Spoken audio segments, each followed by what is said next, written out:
We live our lives inside a giant masquerade. We put on the costume of the polite neighbor, the upstanding citizen, or the ethical professional. We shake hands, we smile, and we tell ourselves comforting stories about the inherent dignity of the human race. But the 19th century philosopher Arthur Schopenhauer saw right through the costumes. To him, the concept of human dignity was a contradiction in terms, a label applied to a creature defined by a limited intellect and a sinful will.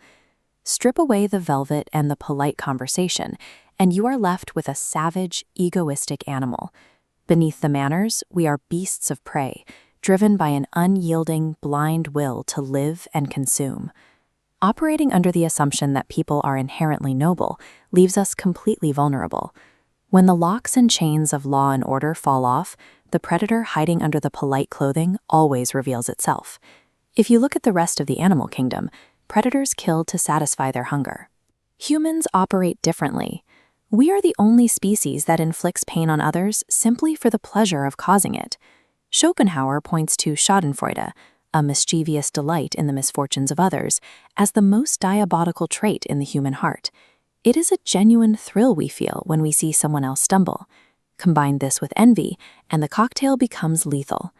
When we encounter someone with greater natural gifts, wealth, or happiness, envy builds an impenetrable wall of hatred, turning our own lack into a bitter resentment of their existence. Every human carries this colossal egoism and latent malice inside them, which raises a rather urgent question. If we are all secretly harboring this desire for cruelty, why hasn't society completely burned to the ground? We haven't destroyed ourselves because we built a cage. We call it the state. Government does not exist to elevate human morality. It is a strictly pragmatic institution designed exclusively to protect us from each other's inner beast. The concept of right is powerless on its own. It evaporates the second it meets physical force. Statesmanship must take that physical force, might, and fuse it with right. The government forces the masses into compliance by monopolizing violence. Maintaining this machinery produces some very uncomfortable byproducts. A large portion of humanity endures severe poverty and grueling labor, precisely so a tiny fraction of the population can enjoy the luxury required to advance the arts and sciences. The state keeps the physical peace and drives technological progress, but it only achieves this through the threat of punishment. It dictates our actions, but it never actually makes anyone a good person. Schopenhauer held a deeply cynical view of the general public. He saw the masses as largely perverse, incapable, and entirely dependent on a few brilliant minds to guide them through the labyrinth of life. Because of this, he argued that monarchy is the most natural form of government. Just as an animal organism relies on a single central point, the brain, to direct the entire body, a nation requires an absolute head to maintain order. He viewed republics with outright disdain. In a democracy, the vast, ordinary majority will inevitably band together, driven by their own envy and fear, to suppress the rare men of true genius. Yet, whether ruled by a king or a parliament, the result is the same. The government can lock up our bodies, it can regulate our behavior through fear, but it completely fails to reach our souls or alter the moral nature hiding inside us. This shifts the focus from the physical cage of the state to the internal mechanics of the individual.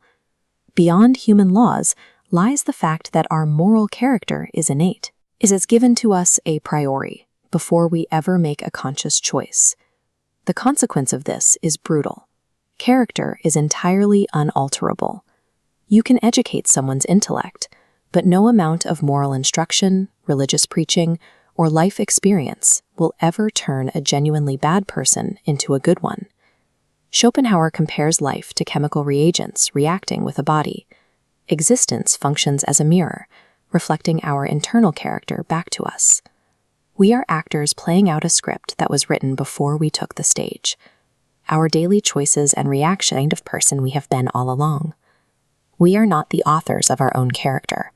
We are observers trapped inside a biological machine, forced to watch our own nature unfold with the strict necessity of a ticking clock.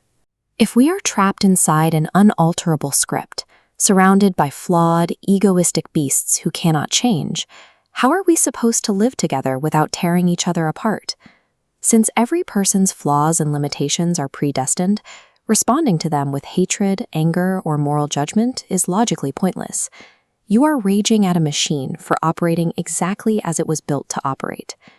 Schopenhauer turned to Eastern philosophy to resolve this, specifically the Sanskrit formula tat twam asi, which translates to "this is thyself." True morality is born entirely from pity, the recognition that the suffering beast across from you is identical to you.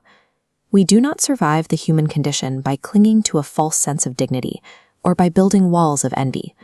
We survive by recognizing our shared misery, looking at the predator next to us and forgiving them for the tragedy of being human.